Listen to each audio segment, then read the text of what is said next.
utuh. Sehingga kita ini jangan terlalu bangga dengan orang dulu ketika proses berjuang. Kita boleh bangga kalau dia berjuang sampai mati dan dia istiqomah dalam perjuangan itu. Itu yang kita nilai akhirnya itu. Maka supaya perjuangan kita ini tidak sampai utuh, ya perjuangan di mana saja butuh bahan bakar kira-kira. Nah, butuh ruh atau bahan bakar perjuangan. Minimal ada 3 kalau kita ingin berjuang yang sesungguhnya, atau perjuangan kita diterima oleh Allah, atau perjuangan kita insya Allah akan berhasil. Itu butuh 3 bahan bakar utama. Itulah ruh perjuangan. Yang pertama keikhlasan. Yang kedua kekuatan Al-Quran kalau dipakai. Yang ketiga kekuatan spiritual. Ini yang mau saya sampaikan pagi ini dalam tempo yang sesingkat-singkatnya, sambil minum minuman yang enak sekali. Bapak-bapak ada jatah minumnya juga. Kasihan banget ada. Sambil minum kopi juga enak. Baik, ibunya ada berapa ya? 3. Baik, yang pertama keikhlasan.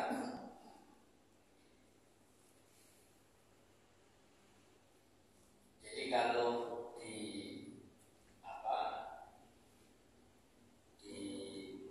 disampaikan dari akar kata ikhlas itu dalam bahasa Arab dari kata kholasa, artinya bersih, bisa murni, jernih, atau bebas dari campuran. Bedakan gelas di laptop ini, di layar dengan ini. Jadi ikhlas itu seperti air yang bening ini, yang belum bercampur apa-apa. Kalau ini sudah bercampur, ini apa namanya? Ya, sirup lah. Air yang bening itu kalau di senter itu bisa tembus cahaya. Tapi kalau sudah bercampur seperti gelas saya ini, di sinar itu mungkin memantul atau tidak sempurna cahaya itu masuk. Apalagi kalau dicampur kopi tambah gelap. Artinya orang yang ikhlas itu orang yang memurnikan amalan itu hanya lillahi ta'ala. Jadi lillahi ta'ala itu ikhlas. Dan gak mudah Pak amalan lillahi ta'ala itu. Satu contoh, ada orang yang bangga sekali bercerita kepada saya. Orang kaya punya rumah sakit cukup besar, karyawannya saya yang minat tiap bulan. Dia bercerita, Pak Ustaz, gedung yang pertama itu hasil saya berdoa minta kepada Allah di pelataran Ka'bah. Jadi dia umrah itu berdoa supaya bisa bangun gedung rumah sakit. Yang kedua ini, itu pada umrah berikutnya saya berdoa di Multazam. Hampir semua kesuksesan saya ini saya berdoa di tanah suci, madu-madu. Lalu saya berpikir, jadi ibadahnya itu hanya untuk gedung itu. Lillahi ta'alanya di mana saja. Makanya ini harus hati-hati berkaitan dengan ikhlas ini. Coba rasakan ayat ini dengan cerita saya tadi. Surat Al-An'am ayat 162. Kul, katakan Muhammad, inna sholati, sesungguhnya sholatku, wa nusuki, ibadahku, wa mahyaya, hidupku, wa mamati, dan matiku, lillahi rabbil alamin, hanyalah untuk Allah, Tuhan semesta. Jadi Allah melalui ayatnya itu menuntut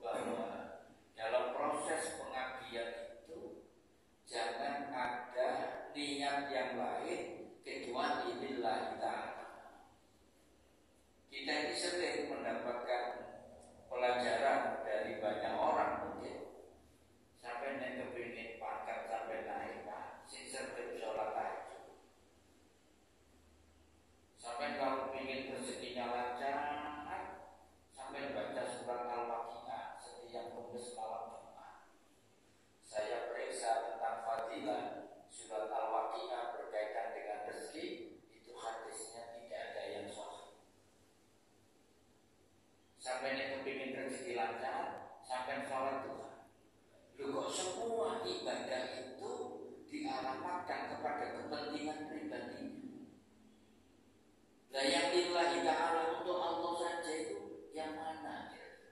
Ini kan bahaya sekali. Kalau landasan dia hidup dalam beragama, dalam mengabdi, semua ibadahnya itu ternyata ada unsur kepentingan pribadinya. Ingin kaya, ingin pangkat, ingin lancar rezekinya, ingin dan lain-lain.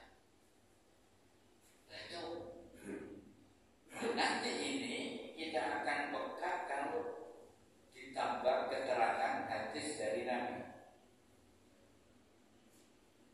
Nah, ini saya lompat ini dulu lalu kembali. Saya kadang berpikir kenapa ya Imam Nawawi sampai di dua kitabnya itu bab niat diletakkan di bab pertama. Karena niat ini menentukan. Saya baca ya, walaupun Bapak tidak hafal mungkin karena ini sudah populer ya. Hadis sahih riwayat Imam Bukhari, innamal a'malu binniyat. Sesungguhnya setiap amal tergantung niatnya. Diperjelas wa innama li'imri'in ma nawa. Dan sesungguhnya setiap orang akan dibalas berdasarkan apa yang dia niatkan. Tadi itu kan niat ingin punya gedung rumah sakit. Dia berdoa kepada Allah untuk itu ya dibalas rumah sakit. Saya khawatir di akhirat tidak dibalas dengan doanya itu. Karena yang diminta berdasarkan apa yang dikasih oleh Allah. Nah, hadis ini jadi penting kalau dibaca asbabul wurudnya. Ini kan ceritanya ada laki-laki mencintai seorang wanita namanya Ummu Qais. Mungkin Ummu Qais ini cantik ya. Ummu Qais ini pamitan kepada calon ya mungkin pacarnya ya kalau bahasa kita ya. Mas, saya besok itu berangkat menyusul Nabi hijrah ke Madinah. Ini sudah kloter yang kesekian. Habis Nabi dengan Abu Bakar, As-Siddiq, kloter 1, 2, 3 dan seterusnya. Kalau memang kau benar-benar cinta kepadaku, aku siap engkau nikahi tapi di Madinah. Karena besok aku berangkat. Nah itu ceritanya. Maka kemudian rombongan ini ada laki-laki yang niat hijrahnya itu sama sekali bukan Allah dan Rasulnya, sama sekali. Dia hanya ingin ketemu tunangannya untuk dinikahi di Madinah. Dan berita ini sampai ke telinga Nabi, dan Nabi kemudian bersabda, "Faman kanat hijratuhu ilallahi wa rasulihi." Siapa yang hijrahnya karena mencari keridhaan Allah dan Rasulnya, fa hijratuhu ilallahi wa rasulihi. Maka hijrahnya kepada keridhaan Allah dan Rasulnya, maka hijrahnya mendapatkan pahala karena tujuannya benar, lillahi ta'ala. Wa man kanat hijratuhu lidunya yusibuha. Dan siapa yang hijrahnya karena dunia yang dikehendakinya, karena kepentingan dunia, au imra'atin yatazawwajuha, atau hijrahnya karena ingin menikahi wanita di Madinah yang tadi itu Ummu Qais, wa hijratuhu ila ma hajara ilaihi, maka hijrahnya akan bernilai dibalas yang dengan niatnya itu. Jadi dia hanya dapat dari Allah bergantung pada niatnya itu. Berarti kita bisa memahami hadis ini. Kalau niatnya dunia, ya dapat itu.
niatnya ukhrawi, ya dapat akhirat.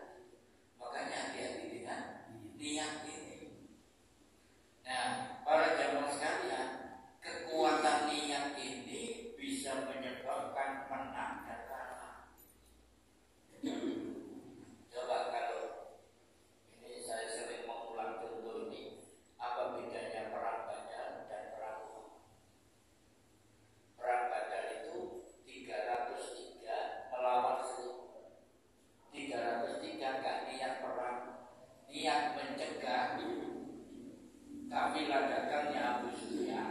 Ini kan orang-orang kan hijrah. Nah, hartanya di Mekah karena ditinggal dijarah oleh orang kafir Quraisy, pimpinan Abu Sufyan, lalu dijual ke pasar Syam.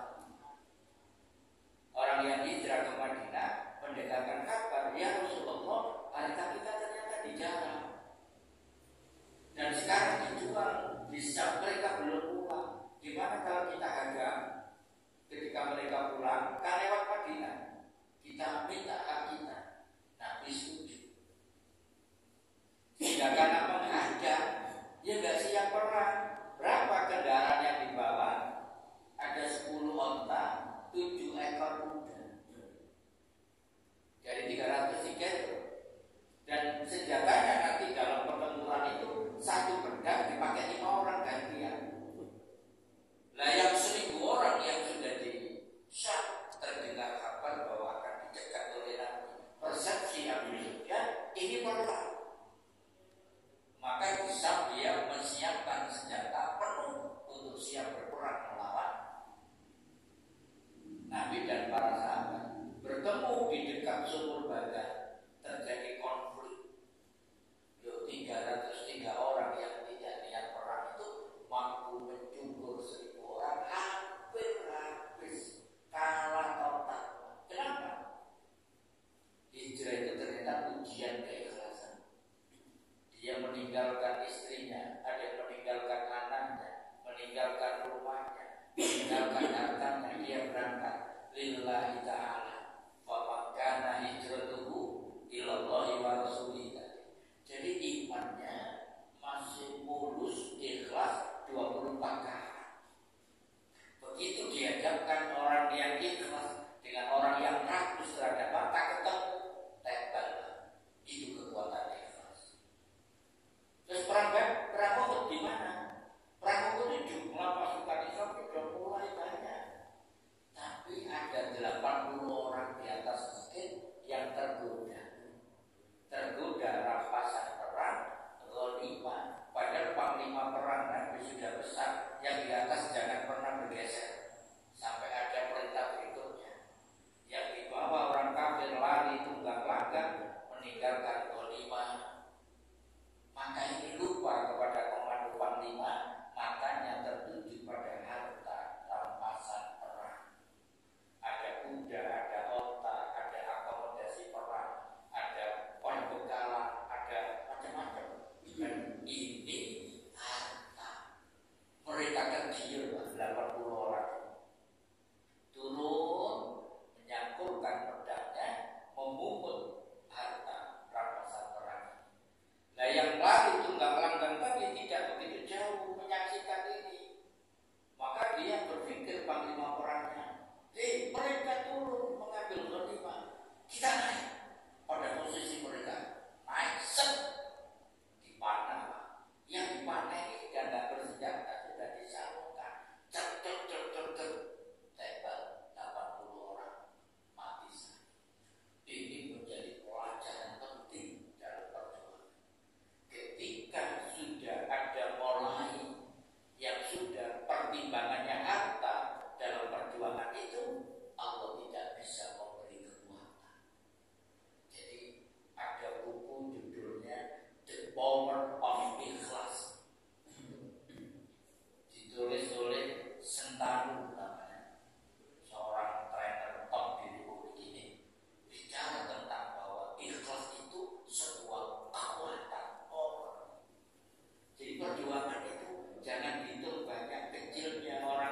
penting untuk disampaikan yang kedua itu, Pak.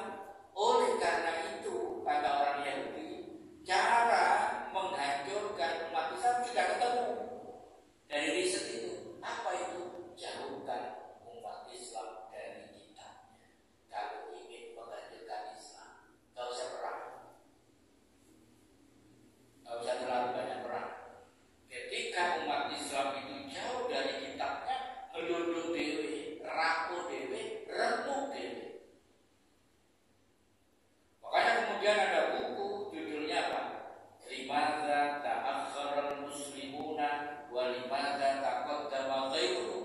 Kenapa umat Islam mundur dan muslim maju? Sebab pertama, Pak, karena mereka jauh dari Allah.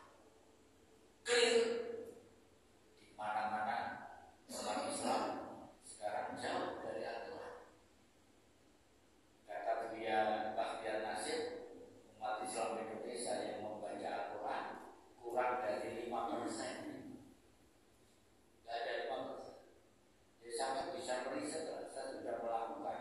Saya keliling kampung saya iki yomai kita datang dapat Quran, enggak ada 5%. Coba sampai sekitar masjid lah, kira-kira berapa orang yang tiap malam itu ada bunyi Al-Quran di rumah, yang ada dan yang tidak banyak. Karena kalau Al-Quran itu membumi, nggak seperti ini nasib kita. Mosok menentukan Sylvester Stalin aja sudah ingkar selama 6 tahun belum ditangkap, belum dibui. Gimana keadilan di Republik ini? Kan ngeri, Pak. Hidup ini seperti dipermainkan di Republik ini. Kekuatan Islam tidak diperhitungkan sama sekali. Mati Roma Irama tanpa melebu.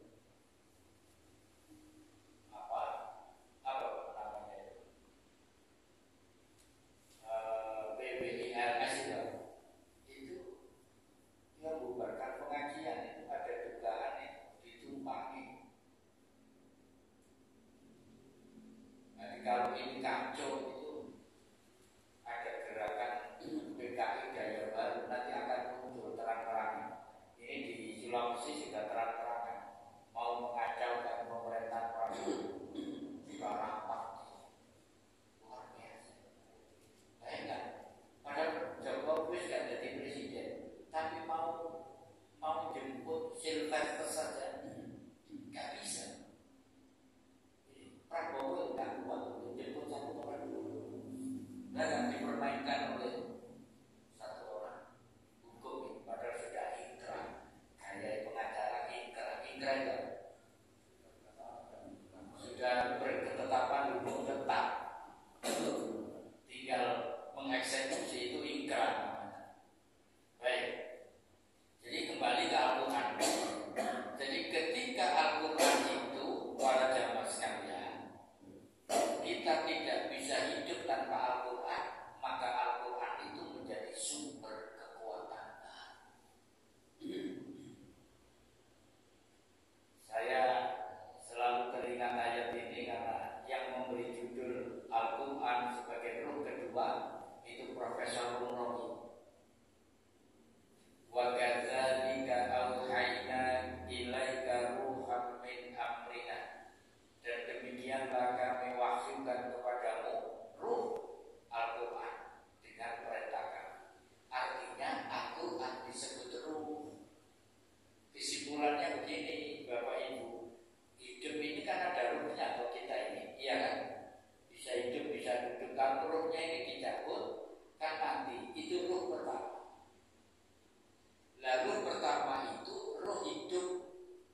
yang dengan bacaan itu gunung-gunung dapat digoncangkan. Jadi Al-Quran itu bakal ditaruh di atas gunung, gunung ini goncang sekuat itu. Al-Quti'at bihil ardu, atau bumi jadi terbelah. Karena Al-Quran itu kalau ditaruh di atas bumi, bumi ini terbelah. Itu Allah menggambarkan kekuatan Al-Quran seperti itu. Al-Qullima bihil mauta, orang yang sudah mati dapat hidup, dapat berbicara. Ini Allah membuat metafora bahwa kekuatan Al-Quran itu gambarannya seperti itu. Kita bisa bayangkan kalau kekuatan Al-Quran yang bisa menggoyangkan gunung, membelah bumi, menghidupkan orang mati, bisa bicara, itu menancap menjadi ruh kedua orang-orang yang beriman. Alangkah kuatnya kita. Nah, kekuatan Al-Quran itu baru muncul kalau disikapi dengan 3 item ini. Nah, ini kekuatan Al-Quran baru terasa kalau dibaca dengan tartil. Dibaca dengan tartil itu bacaannya bagus, panjang pendeknya tepat, makhorijul hurufnya benar, tajwidnya benar. Tapi belum menimbulkan keberkahan kalau hanya baru membaca dengan tartil. Semakin kuat lagi kalau dipahami maknanya. Sehingga kalau orang itu paham Quran, hidupnya akan lurus, diatur, dibimbing oleh Allah. Tapi ini masih bersifat personal. Tetapi kalau Al-Quran itu diamalkan dalam kehidupan, membumi, baru muncul kekuatan Al-Quran. Nah, kita sudah seperti ini belum? Umat Islam, sahabat-sahabat Merauke ini, sehingga Al-Quran belum terasa kekuatannya karena baru didekati dengan khataman. Tidak diterjemahkan, bahkan tidak diamalkan. Ya, Al-Quran belum muncul kekuatannya. Yaitu tadi hasil riset orang Yahudi, kekuatan umat Islam disebabkan karena literatur utama kajiannya Quran dan motivasi belajarnya untuk diamalkan. Clear sudah. Baik, yang terakhir sekarang. Ini penting banget ini.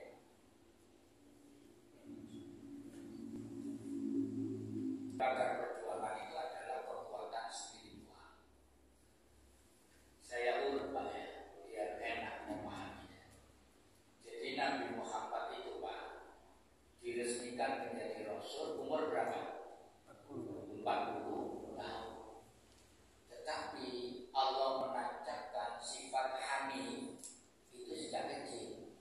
Hanif itu orang kalau sudah punya potensi hanif itu bisa menjaga